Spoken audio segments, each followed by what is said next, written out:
Mahiya kayo. Kala ko ba bawal sa simbahan ang magnanakaw? Kung nagdo-donate, pwede yun.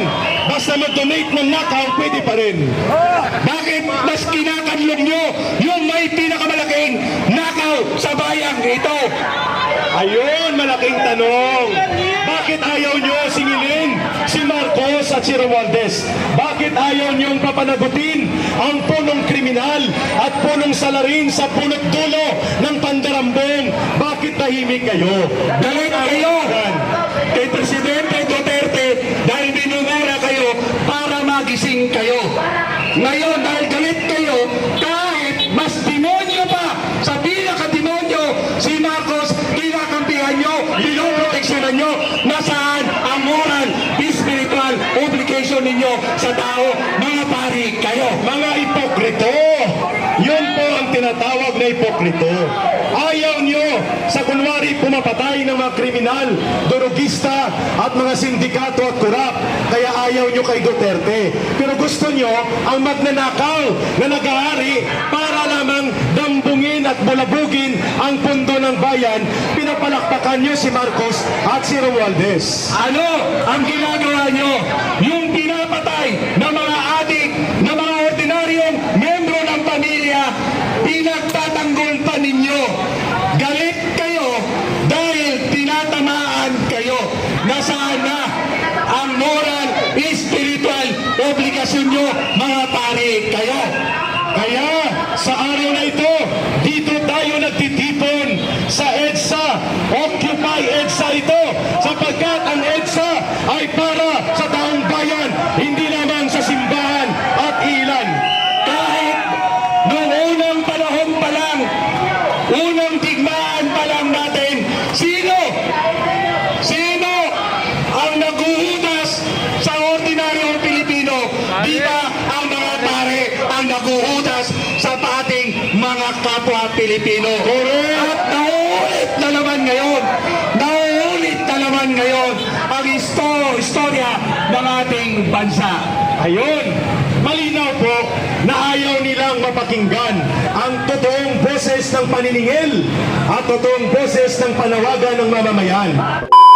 Party nila sa lahat ng proyekto ng ating gobyerno. Ang nagpondo ng rally nila ngayon dyan ay pera galing sa nakaw ng ating presidente.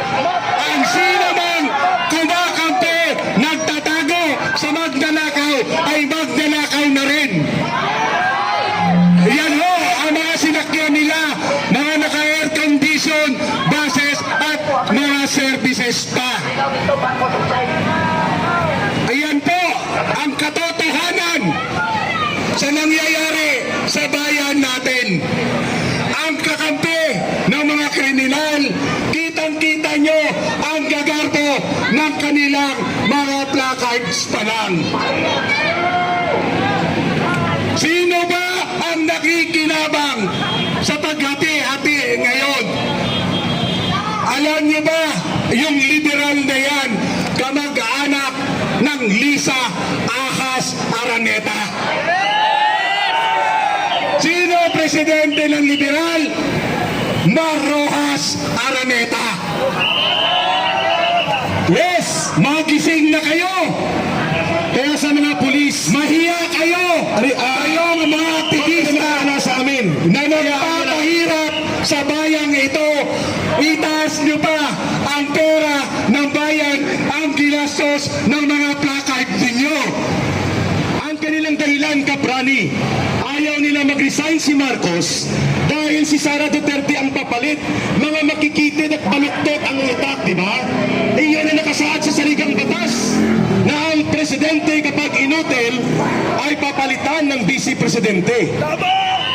Ilagay na natin kung parehong may kasalanan sa taong bayan. Sino ang may pinakamalaking nilakaw sa kaban ng bayan? Si Marcos, si Romualdez.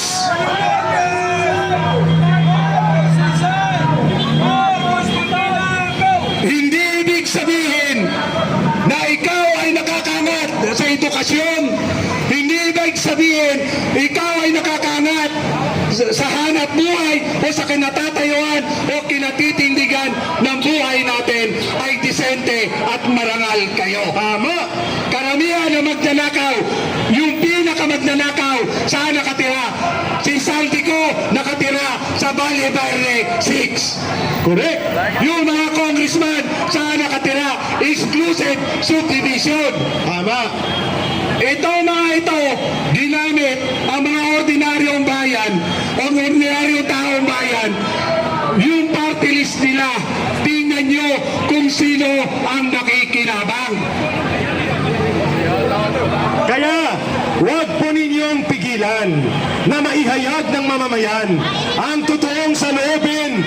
Ang paniningil ng taong bayan sa araw na ito ay walang iba kundi si Marcos at si Romualdez. Tingnan nyo ho, ang pagkain ng mga mahirap, lugaw. Ang sumisigaw na hustisya, lugaw. Yung kanilang pagkain, magkano ang pondo na ginawa, na binigay ng kanilang party list na yan? Milyon-milyon! Nakaw pa rin yan. Mahiya kayo. Kala ko ba, bawal sa simbahan ang magnanakaw? Kung nagdo-donate, pwede yun. Basta mag-donate ng nakaw, pwede pa rin. Bakit mas kinakadlog nyo yung may pinakamalaking nakaw sa bayang ito? Ayun, malaking tanong. Bakit ayaw nyo singilin si Marcos at si Romualdez?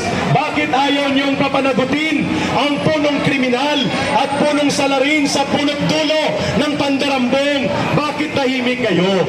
Galit kayo kay Presidente Duterte dahil binumura kayo para magising kayo.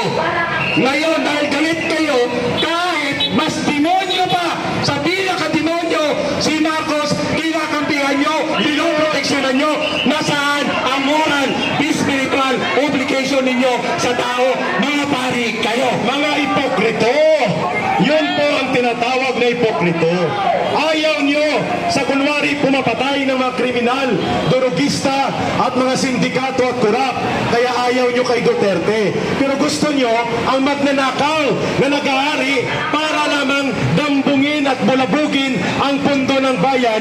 Pinapalakpakan nyo si Marcos at si Romualdez. Ano ang ginagawa nyo? Yung pinapatay ng mga adik, ng mga ordinaryong membro ng pamilya, pinagtatanggol pa ninyo. Galit kayo dahil tinatamaan kayo. Nasaan na ang moral, spiritual obligasyon nyo, mga pare kayo? Kaya sa araw na ito, dito tayo nagtitipon sa EDSA. Occupy EDSA ito sapagkat ang EDSA ay para sa taong bayan, hindi lamang sa simbahan at ilan. Kahit noong unang panahon pa lang, unang digmaan pa lang natin, sino ang naguhudas sa ordinaryong Pilipino? Di ba ang mga pare ang naguhudas sa ating mga kapwa Pilipino? At nauulit na naman ngayon ang istorya ng ating bansa.